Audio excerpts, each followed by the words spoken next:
9 నెలల పాటు అంతరిక్షంలో చిక్కుకొని అంతరిక్షంలోనే గడిపినటువంటి సునీత విలియమ్స్ కొన్ని సంచలనమైనటువంటి వ్యాఖ్యలు చేశారు. అంతరిక్షంలో నేను చిక్కుకోవడం దేవుని చిత్తమని నేను భావిస్తున్నాను. అంతరిక్షంలో చిక్కుకున్నప్పుడు నేను మరణం కోసం ఎదురు చూస్తున్నటువంటి సమయంలో నేను బైబిల్ చదవడం ప్రారంభించాను. కానీ అంతకు మునుపు చాలాసార్లు నేను బైబిల్ చదవడం వల్ల బైబిల్ చదవడం నాకు బోర్ కొట్టింది. దానివల్ల నేను రామాయణం, భగవద్గీత వంటి గ్రంథాలను చదవడం మొదలుపెట్టాను. వాటిని చదవడం మొదలుపెట్టిన తర్వాత నా శరీరంలో చాలా మార్పులు వచ్చాయి, నా ఆలోచన మారింది, నాకు దైవం కనపడింది అంటూ సంచలనమైనటువంటి వ్యాఖ్యలు సునీత విలియమ్స్ చేసినటువంటి నేపథ్యంలో వారి వ్యాఖ్యల వెనక వారి ఉద్దేశం ఏంటనేది మనం పూర్తి స్థాయిలో విశ్లేషణ చేసుకుందాం. ప్రస్తుతం మనతో పాటు ఉన్నారు ప్రముఖ రాజకీయ విశ్లేషకులు, ప్రముఖ సీనియర్ జర్నలిస్ట్ దుర్గావడ్లమణి గారు. వారితో మాట్లాడదాం. మేడం నమస్తే. మేడం నమస్తే. సునీత విలియమ్స్ గారు అంతరిక్షం నుంచి కిందకు వచ్చిన తర్వాత ఆవిడ సంచలనమైనటువంటి వ్యాఖ్యలు చేశారు. అంతరిక్షంలో నేను చిక్కుకోవడం దేవుని చిత్తమని నేను భావించాను. అంతరిక్షంలో నేను చిక్కుకొని మరణం కోసం ఎదురు చూస్తున్నటువంటి సమయంలో బైబిల్ చదవడం ప్రారంభించాను. కానీ అంతకుముందు చాలాసార్లు నేను బైబిల్ చదవడం వల్ల నాకు బైబిల్ చదవడం బోర్ కొట్టింది. దానివల్ల నేను భగవద్గీత, రామాయణం చదవడం మొదలుపెట్టాను. నా జీవితంలో చాలా మార్పులు వచ్చాయి, నా శరీరంలో కూడా చాలా మార్పులు వచ్చాయి, నాకు దైవం కనపడింది అంటూ ఆవిడ కొన్ని వ్యాఖ్యలు చేయడం జరిగింది. ఏంటి అసలు దీన్ని ఎలా చూడాలి? అంటే మనం అది ఆవిడ వ్యక్తిగత అభిప్రాయం ఆవిడ వ్యక్తం చేశారండి. అంటే ఆవిడ అనుభవం ఆవిడ చెప్పారు. కాబట్టి ఇందులో మీరు నేను మాట్లాడేదేం లేదు. ఆవిడ ఏమన్నారు, నేను 20 రోజులు అయ్యాక నేను బైబిల్ తీసి చదవడం మొదలుపెట్టాను. నేను ఇంతకుముందు చదివిందే ఒక పేజీ చదివేసరికే నాకు బోర్ కొట్టింది అన్నాడు. దీనికి మీరు నేను బాధ్యులం కాదు కదా. ఆవిడ మనస్థితి ఆవిడ చెప్పారు. ఆవిడ ఈ విషయాన్ని విలేకరుల సమావేశంలో ఆవిడ చాలా ఖచ్చితంగా చెప్పారు.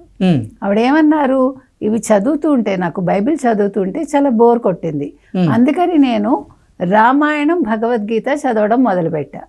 రామాయణం 10-15 పేజీలు చదివేసరికి ఆవిడకి చాలా మనసుకి ఉత్సాహంగా, ఉల్లాసంగా అనిపించింది ఆవిడకి. అందులో ఉండే వర్ణనలు ఆవిడని ఆకట్టుకున్నాయి. ప్రతి ఒక్క అంశం, ఆకాశం గురించి కావచ్చు, లేకపోతే అందులో చాలా వర్ణనలు కూడా ఉంటాయి కదా.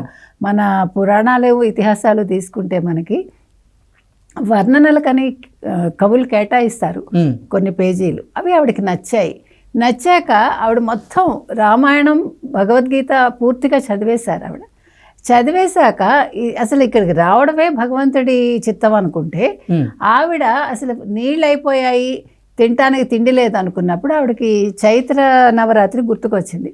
ఉగాదికి వసంత నవరాత్రి చేస్తారు, మనం దసరాకి చేస్తాము. ఇది ఎక్కువ నార్త్ చేస్తారు, గుజరాతీసు, జైన్స్ వీళ్ళందరూ కూడా వసంత నవరాత్రి చేస్తారు. ఈవెన్ మనం కూడా ఉగాదికి చేస్తాము, శ్రీరామనవమికి కూడా 9 రోజులు చేస్తాం. అది ఊళ్ళల్లో ఉంది మనకి, కాబట్టి అదేం కొత్త కాదు. సో ఆవిడ అనుకున్నారు, సరే నేను ఉపవాసం మొదలు పెడదాము అనుకున్నారు ఆవిడ. సో కొద్దిగా నీళ్లు తాగడం, కొద్దిగా ఆవిడ ఆహారం తీసుకోవటం మొదలు పెట్టాక, అంటే ఒక చావుకి దగ్గరైన మనిషి ఆవిడలో ఒక ఆత్మవిశ్వాసం వచ్చి, సో నేను బతుకుతాను, నేను తప్పకుండా మళ్ళీ భూమి మీదకి వెళ్తాను అని ఆవిడలో ఒక ఆత్మవిశ్వాసం పెరిగి, ఆవిడ మనసు తేలికయ్యాక శరీరం కూడా ఆవిడకి సహకరించడం మొదలుపెట్టింది. ఆ తర్వాత ఆవిడ ఒకరోజు సింహాసనం మీద కూర్చున్న మాతాజీ, అంటే అమ్మవారు, ఎవరు, త్రిశూలం పట్టుకున్న అమ్మవారు, అంటే దుర్గాదేవి కావచ్చు మోస్ట్లీ.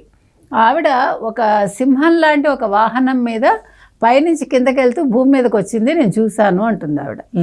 దీన్ని మీరు ఖండించడానికి మీ ఇష్టం, అది ఆవిడ అనుభవం, ఆవిడ చెప్పారు. ఎగ్జాక్ట్లీ. ఎందుకంటే దీన్ని ఎవడు మీరు ఇలా ఎందుకు మాట్లాడారు, అలా ఎందుకు మాట్లాడారు, మీరు మా మనోభావాలు కించపరిచారు, ఇవేం మనకు సంబంధం లేదు. ఎందుకంటే ఆవిడ అనుభవాలని ఆవిడ చెప్పారు, దాన్ని మనం విశ్లేషణ చేస్తాం, అంతే, అంతవరకే. కాబట్టి ఆవిడ క్లియర్ కట్ గా చెప్పింది. నా విల్మోర్ కూడా చూశాడు దాన్ని, అంటే మేము గమనించడం మొదలు పెట్టాము అని చెప్పింది. తర్వాత ఆవిడ ఉల్కల్ లాంటివి వస్తున్నట్టు చూసి వాటిని నక్షత్రాలు వాటిని తరివేశాయి, అవి మేమే నక్షత్రాలు వాటి మీదకి వేసినట్టుగా మాకు అనిపించింది, ఇది మా ప్రత్యక్ష అనుభవం, నా సహచరుడు కూడా చెప్పాడు ఇది నిజంగానే ఉంది అని. ఆ తర్వాత ఈ అంశాలన్నింటినీ ఆవిడ ఎలన్ మస్క్ తోటి ఆవిడ పంచుకుంటే దీని మీద మనం తర్వాత ఇంకా పరిశోధనలు చేద్దాము అని అతను అంగీకరించాడు. ఇప్పుడు ఆవిడ అల్టిమేట్గా చెప్పేది ఏంటంటే, ఇప్పుడు నాకు రామాయణం, భగవద్గీత వీటన్నింటి మీద సంపూర్ణ విశ్వాసం వచ్చింది. అంటే now she wants to become a Hindu, maybe we don't know. అంటే హిందూ మతంలోకి ఆవిడ రావాలనుకుంటున్నారు. ఎందుకంటే ఆవిడ గుజరాతీకి, అంటే గుజరాతీ ఫ్యామిలీకి సంబంధించిన ఆవిడ, మీకు తెలిసేమో, క్రిస్టియన్ అండ్ గుజరాతీ ఫ్యామిలీకి సంబంధించిన ఆవిడ. కాబట్టి ఆవిడ అక్కడ పెరిగారు కాబట్టి ఆవిడ సునీత విలియమ్స్ అయ్యారు. ఇండియన్ సంతతి, ఇండియన్ సంతతి ఆవిడ ఆరిజిన్ గుజరాత్ కాబట్టి. సో ఇప్పుడు ఆవిడ అనేది ఏంటంటే ఈవిడ న్యూస్ చూసేసరికి ఇంకా వసంత అదే దాన్ని ఏమంటారు, ఉపవాస దీక్ష ముగిస్తున్నట్టు తెలిసింది. సో ఆవిడకి ఒక నమ్మకం వచ్చిందేమో, నేను భూమి మీదకి వస్తాను ఇంకాని. మనం కల్పనా చావ్లా విషయంలో మనం చూసామండి, ఆవిడ పాపం ఆకస్మిక మరణం అది. కానీ సునీత విలియమ్స్ కూడా అసలు కిందకు వస్తారా రారా అనే సందిగ్ధంలో మన అందరం ఉన్నాం. అంటే వీ ప్రేడ్ ఫర్ హర్, ఆవిడ తప్పకుండా రావాలి, వాళ్ళు కిందకి రావాలి, అంటే అందులో వెళ్ళిన వాళ్ళందరూ అని మనందరం భావించాం. కానీ అది ఎంతవరకు సఫలం అవుతుందో ఆవిడకి తెలియదు. ఇట్స్ అంటే విన్ విన్ ఛాన్స్ లాగా, వస్తే వస్తారు లేకపోతే లేదు. కానీ ఆవిడ రావడంలో ఇది భగవంతుడి ఇది కృప అంటోంది ఆవిడ. అంటే మరణం కోసం ఎదురు చూస్తే ఇప్పుడు బైబిల్ చదువుదామని తీసి ఆవిడకి అది బోర్ కొట్టి ఆవిడ రామాయణం, భగవద్గీత చదివి దానివల్ల ఆవిడకి నేను బతుకుతాను ఒక ఆశ చిగురించి, దీస్ ఆర్ ఆల్ మిరకిల్స్ లా మనం చెప్పాలంతే. ఇంకొక మాట ఆవిడ ఏమన్నారంటే, అంతరిక్షం నుంచి చూసినప్పుడు సూర్యుడు బురద గుంటలో కూర్చున్నట్లు కనిపిస్తాడు. కొన్నిసార్లు నేను సంస్కృత, హిందీ అని భావించే మంత్రాలను పఠించడం వంటి కొన్ని శబ్దాలు పైనుండి వినిపిస్తాయట, ఆవిడకు వినిపించాయట.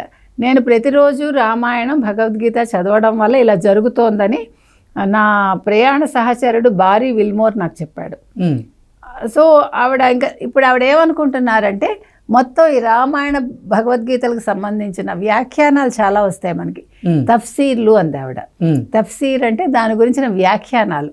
మనకి ప్రతి గ్రంథానికి సంబంధించి ఎన్నో వ్యాఖ్యానాలు ఉంటాయి, ఎంతో మంది పండితులు, కవులు రాశారనమాట.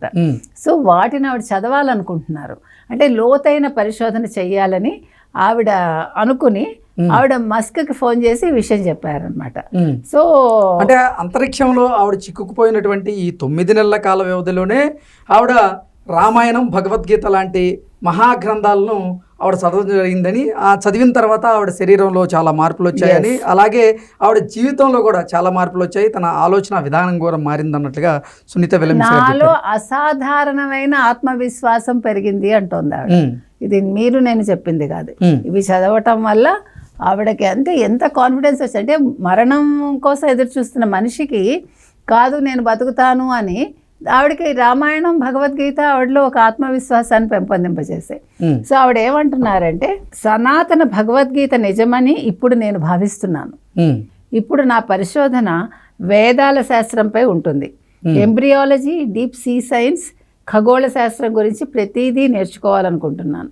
వేదాలకు ఉన్న అతీంద్రియ శక్తులను తెలుసుకోవటానికి నాసాలో కొత్త విభాగాన్ని ప్రారంభించాలని ప్రతిపాదన ఆల్రెడీ వచ్చిందట. అందుకు అవసరమైన నిధులను ట్రంప్ ప్రభుత్వం కేటాయిస్తుందా లేదా అనే ఆందోళనను కూడా సునీత ఈ సందర్భంగా పంచుకున్నారు. సో అంటే ఒక మనిషి ఎలా మారుతారు, ఎందుకు మారుతారు అనేది అది వ్యక్తిగత అనుభవాలను బట్టి ఉంటుంది. ఇది నమ్మేవాళ్ళు నమ్మచ్చు, నమ్మని వాళ్ళు నమ్మకపోవచ్చు. ఇది మీరు నేను చెప్పలేదు. సునీత విలియమ్స్ అంతరిక్షంలో మరణపు అంచుల దాకా వెళ్ళి ఆవిడ దాన్ని జయించి రామాయణం, భగవద్గీత చదవడం వల్ల బైబిల్ చదువుదాం అనుకున్న మనిషి బైబిల్ బోర్ కొట్టి ఆవిడ ఇవి చదివి ఇప్పుడు వీటి మీద ఒక లోతైన పరిశోధన చేయాలనుకుంటున్నారు. అంటే ఖగోళ శాస్త్రం గురించి ఆవిడ పరిశోధన చేయాలనుకుంటున్నారు. ఎందుకంటే నక్షత్ర మండలం అనేది చాలా అందరికీ కూడా, మనం రాత్రి మీరు చూడండి ఊర్లో పెరట్లో మనం మడత మంచం వేసుకున్నాం లేకపోతే నొలక మంచం వేసుకున్నాం పడుకుని మనం ఆకాశం చూస్తాం నక్షత్రాలు లెక్క పెట్టడానికి. ఎప్పుడు ఫ్యాసినేషనే మనకి, నక్షత్రాలు చూసే కొద్దీ చూడాలనిపిస్తాయి, ఎన్ని అని లెక్క పెట్టాలనిపిస్తుంది. కానీ పెద్దలు లెక్క పెట్టకూడదు అంటారు. అసలు చెప్తున్నా అంటే ఖగోళ శాస్త్రం అనేది మనకి ఎప్పుడు కూడా చాలా ఇష్టమైన సబ్జెక్ట్ అవుతుంది. సో ఆవిడ ఖగోళ శాస్త్రం, డీప్ సైన్స్ ఇట్లా ఈ సబ్జెక్ట్స్ మీద ఆవిడ వేదాలకు సంబంధించి ముఖ్యంగా ఆవిడ తెలుసుకోవాలనుకుంటున్నారు, రీసెర్చ్ చేయాలనుకుంటున్నారు. సో సునీత విలియమ్స్ గారు ఆవిడ పరిశోధనలో ముందుకు కొనసాగాలని, అందుకు తగిన నిధులు సమకూర్చాలి ట్రంప్ ప్రభుత్వాన్ని కోరుకుందామండి. ఆవిడ మంచి మంచి గ్రంథాలు రాయాలి. అంటే ఆవిడ హిందూ ధర్మం వైపు ఆకర్షితులు అయ్యారు కాబట్టి హిందూ ధర్మానికి సంబంధించిన మంచి విషయాలు గ్రంథ రూపంలో తీసుకురావాలని కోరుకుందాం. Okay madam, thank you so much.